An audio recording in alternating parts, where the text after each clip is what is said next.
Bulletin की शुरुआत बड़ी खबर के साथ में करेंगे। तेजस्वी यादव को सीबीआई का समन, जमीन के बदले नौकरी मांगने में अब तेजस्वी को भी समन। पहले भी सीबीआई ने तेजस्वी को समन भेजा था।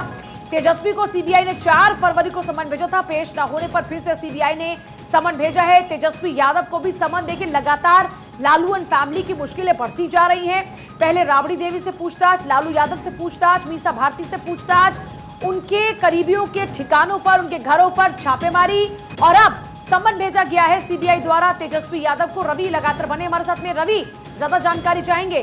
पहले हम देख रहे हैं राबड़ी से पूछताछ, लालू से, मीसा, और अब बारी तेजस्वी की। बिल्कुल, आपने ठीक कहा। और सीबीआई जो है पहले भी कई बार जो है पूछताछ कर चुकी है और जमीन के बदले नौकरी मामले में जो है फिर से सीबीआई ने समन भेजा है। और 15 तारीख को वैसे भी सीबीआई कोर्ट में सभी लोग जो हैं उनको अपीयर होने के लिए कोर्ट ने भी जो है आदेश दिया है। 16 अक्यूज जो है इस मामले में टोटल बनाए गए हैं। और लालू की जो है 3 बेटियां जो हैं और 2 बेटे, खुद उनकी पत्नी और डिप्टी सीएम तेजस्वी यादव जो हैं वो भी इस मामले में आरोपी हैं। और राउज एवेन्यू कोर्ट में 15 मार्च को जो है वो इनको अपीयर होना है।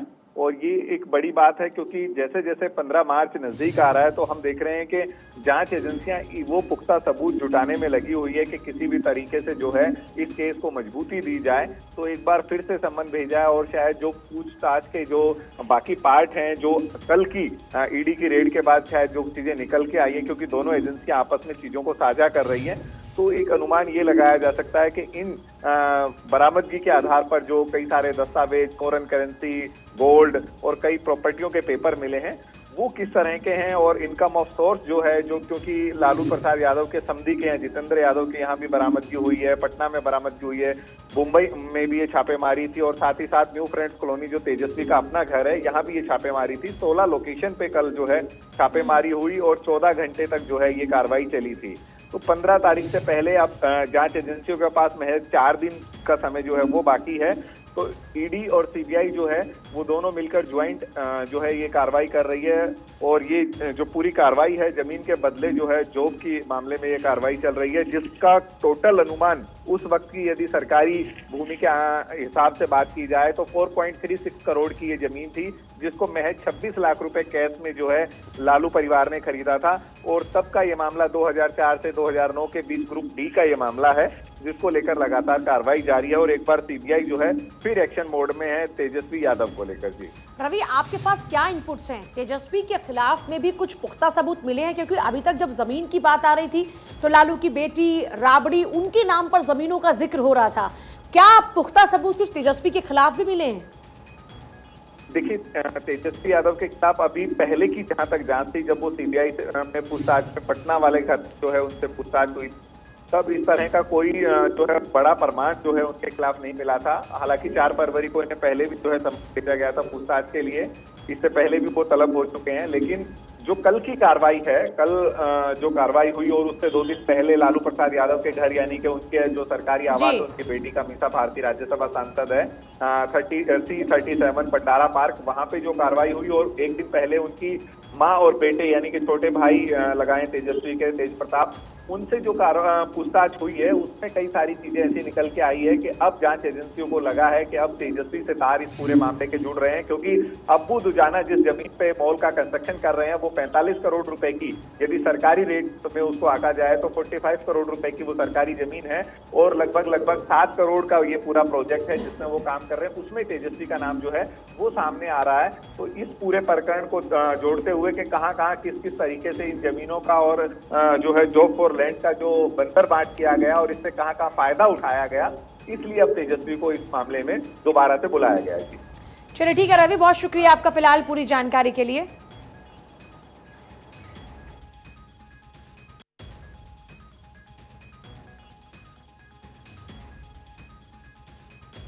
सीबीआई ने तेजस्वी को समन भेजा था। तेजस्वी यादव को सीबीआई ने आज फिर से समन भेजा है। तेजस्वी को सीबीआई ने 4 फरवरी को भी समन भेजा था। देखिए, ये मामला नौकरी की एवज में जमीन का है, जिसको लेकर लगातार ईडी सीबीआई कार्रवाई कर रही है। और इस पूरे मामले में अभी अपडेट ये है कि तेजस्वी यादव को फिर से समन किया गया है। तेजस्वी को इस बार पेश होना होगा। सीबीआई ने सबूतों के आधार पर समन भेजा। इससे पहले 4 तारीख को समन भेजा, लेकिन तेजस्वी नहीं पहुंचे, पेश नहीं हुए। बिहार के डिप्टी सीएम तेजस्वी यादव को इस बार समन भेजा गया है और अब तेजस्वी यादव को सीबीआई ने आज फिर से समन भेजा है। इस बार तेजस्वी को पेश होना होगा। तेजस्वी यादव की मुश्किलें भी बढ़ती जा रही। जमीन के बदले नौकरी मामले में अब लालू एंड फैमिली के तमाम लोग घिरते हुए नजर आ रहे हैं। लालू की तीनों बेटियां, इससे पहले खुद तेज प्रताप से भी पूछताछ हुई। तेजस्वी यादव भी अब जांच की जद में आ चुके हैं। राबड़ी देवी से इससे पहले ही पूछताछ हो चुकी है। तो जानकारी फिलहाल आपको दे रहे हैं। पेश ना होने पर आगे के लिए भी तैयारी सीबीआई ने कर ली है।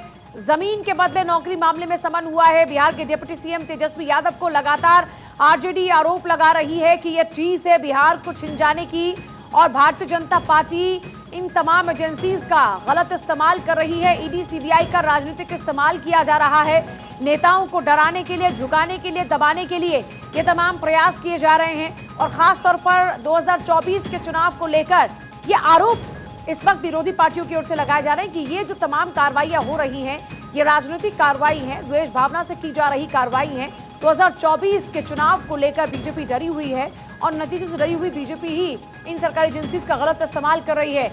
इस बार तेजस्वी यादव को भी सीबीआई ने समन भेज दिया है। ये बड़ी जानकारी इस वक्त आपको दे रहे थे कि 15 साल ये पुराना मामला है जिसमें आरोप ये लगे, लालू यादव तत्कालीन रेल मंत्री थे, उनके ऊपर आरोप ये लगे कि नौकरी की एवज में उन्होंने जमीनें ली लोगों से, और ये जमीनें उनके परिवार के लोग, उनके करीबियों के नाम पर की गई। अब ईडी सीबीआई इस पूरे मामले को लेकर जांच पड़ताल कर रही है और ये पता लगाने की कोशिश कर रही है कि जो जमीनें और जो संपत्तियां इनके पास हैं उनकी कोई पेमेंट भी की गई है या फिर ये इसी तरीके से नौकरी की एवज में ली गई जमीनें हैं। इसकी पूरी जांच पड़ताल फिलहाल ईडी सीबीआई कर रही है और इसी को लेकर अब देखिए समन सीबीआई की ओर से तेजस्वी यादव को भी किया गया है। इससे पहले ईडी की रेड की तस्वीरें भी आप सभी लोगों ने कल देखी, किस तरीके से लगातार लालू यादव के करीबियों के ठिकाने पर ईडी की रेड चलती रही। अमित मिश्रा जी हमारे साथ में इस वक्त हैं, सीधे जुड़ रहे हैं न्यूज रूम से हमारे साथ में। अमित जी, लगातार देख रहे हैं कि लालू एंड फैमिली की मुश्किलें बढ़ती जा रही हैं। अभी तक इसकी जद से फिर भी बाहर थे तेजस्वी, लेकिन अब आंच उन तक भी पहुंच चुकी है और अब सीबीआई का समन तेजस्वी को एक बार फिर से।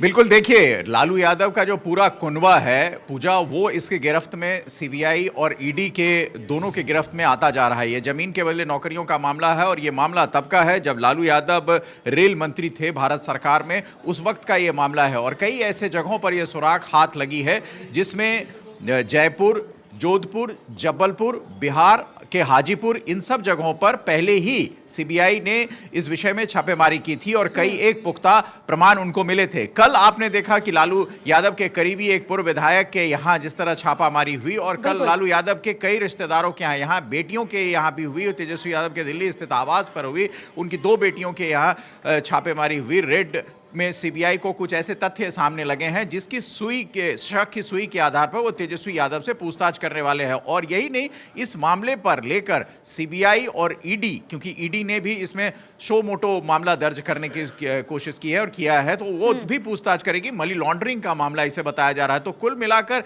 ये दोनों एजेंसियां जो हैं ये अपने उस क्षेत्राधिकार के तहत कार्य करके उसको अंजाम तक पहुंचाने की कोशिश कर रहे हैं। और लालू यादव के कुनबे पर शिकंजा जो है पूरी तरह से कसता जा रहा था। अब तक उप मुख्यमंत्री तेजस्वी यादव इनसे बचे हुए थे, लेकिन अब वो भी इसके जांच के दायरे में आ रहे हैं। जाहिर सी बात है, पूछताछ होगी तो फिर उस पर खबर बनेगी और उसके बाद सीबीआई जो है उन तथ्यों को एक साथ एक मुश्त करके चार्जशीट के तरीके में लाएगी और फिर पूरा जो कुनबा है उसमें कौन कौन लोग शामिल थे, किन किन लोगों ने रिश्वत ली, किन किन लोगों के नाम आए, किन किन की संदिग्धता उसमें है, ये तमाम चीजें उसमें बनेगी। और अब जाकर इसे एक राजनीतिक मोड़ के तौर पर भी देखा जा रहा है।